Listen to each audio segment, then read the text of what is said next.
Hi, I'm Pastor Dave, teaching evangelist with Lamb and Lion Ministries. Many have heard of the Great Reset, Agenda 2030, ESG scores, 15-minute cities, and sustainable development. Many believe these all came into being after the 2020 pandemic. However, the roots of all these agendas go back over 90 years.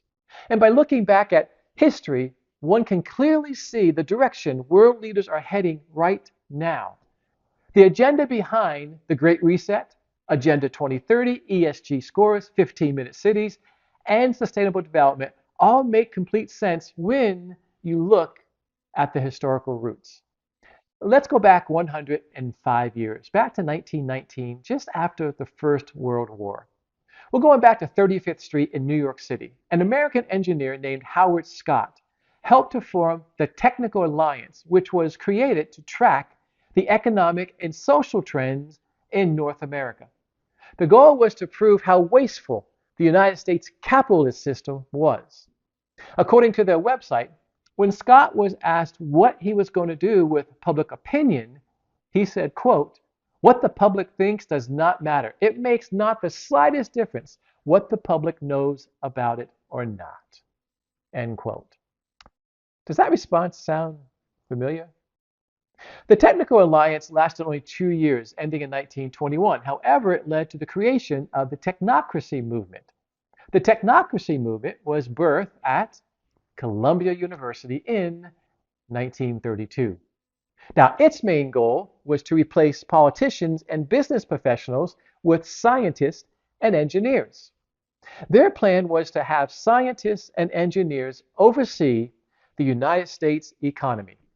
They felt the scientists and engineers were more qualified to run the country. And by the way, they were in complete opposition to capitalism. Sound familiar?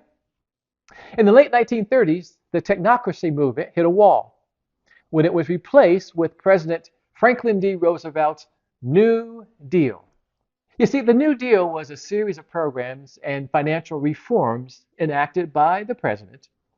This was the birth of many programs, and some have still survived to this day.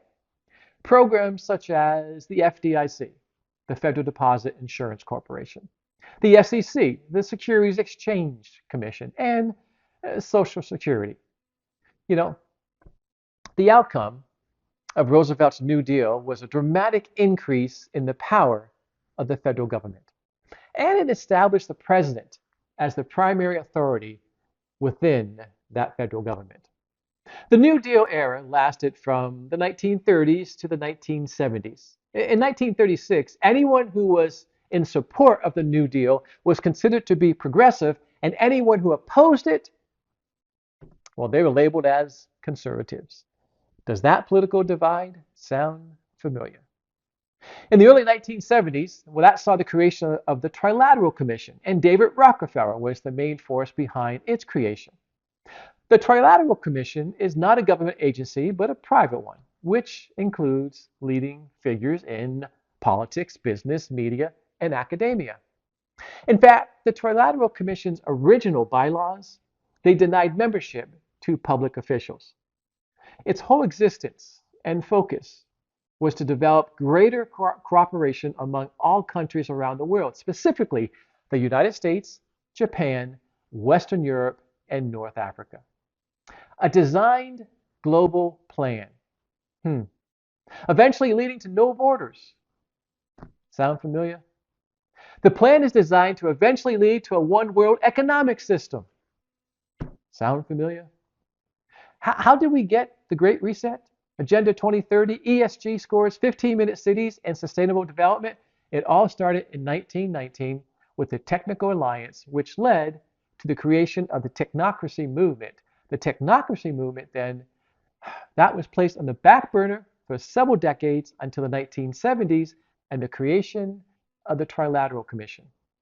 In the early 1970s, alongside the creation of the Trilateral Commission, was the creation of the World Economic Forum, another non-government organization, this one based in Geneva, and its leading authority of the Great Reset was the World Economic Forum. From its own website, the World Economic Forum claims its mission is to improve the state of the world by engaging business, political, academic, and other leaders of society to shape global, regional, and industrial agendas.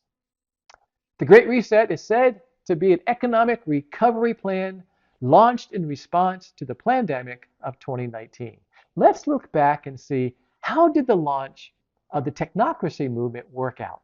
When scientists and engineers wanted to do away with capitalism and make all the decisions for the public. Before the New Deal, while the technocracy movement was in effect, bank deposits were not guaranteed by the government. Thousands of banks closed. People lost access to their money. The nation became psychologically devastated.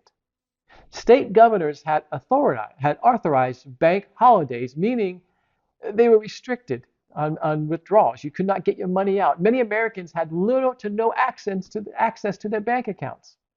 Between 1930 and 1933, farms were devastated. Their income were cut in half. Millions of mortgages were foreclosed on, and political and business leaders, well, they feared a revolution and anarchy. Does any of that sound familiar? Remember the stated goal of the World Economic Forum, that in 10 years you will own nothing and be happy? Remember that was publicly said in 2016? There's nothing new about the effort to force the Great Reset, Agenda 2030, ESG scores, 15-minute cities, or sustainable development. There's nothing new with non-governmental agencies wanting to control and oversee our food production and resources. There is nothing new with non-governmental agencies wanting to do away with borders. There is nothing new with non-governmental agencies wanting to have a global, not a national, but a global economy. There's nothing new with a non-governmental agency wanting to dictate where and how the public can live, and there's nothing new with non-governmental agencies wanting to control our health care. Nothing the World Economic Forum, the United Nations, or the World Health Organization is actively planning and trying to implement is new. History reveals how such like-minded efforts have worked out before. The question is, where does the current direction take us? Man may have his plan, but God is still in control. Maranatha, Lord Jesus.